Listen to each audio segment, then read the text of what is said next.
Salut les amis, aujourd'hui je voulais vous parler de deux plantes toxiques pour les chevaux. Donc là ici on a devant nous le sénesson de Jacobée. Voilà, si vous aviez du mal à le reconnaître, si le téléphone veut bien faire le point, voilà.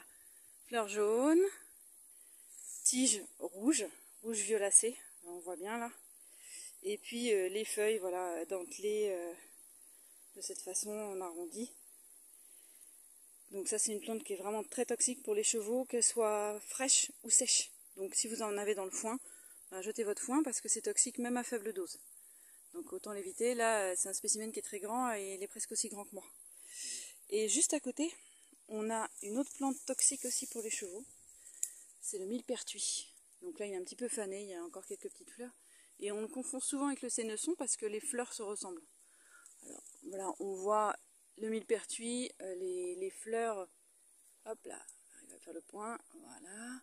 Il y a des petits pistils si vous voyez là avec le pollen au milieu, et ça il n'y en a pas sur le sénesson. Et puis les feuilles sont pas du tout les mêmes que sur le sénesson, ce sont des petites feuilles qui ne sont pas dentelées, qui sont toutes lisses. La plante est plus petite avec beaucoup plus de ramifications, et donc c'est aussi toxique pour les chevaux parce que c'est photosensibilisant. Alors c'est à plus forte dose, c'est un petit peu moins gênant on va dire.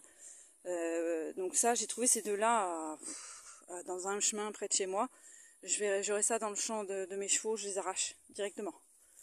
Voilà, donc si ça peut vous aider à les reconnaître, bon courage.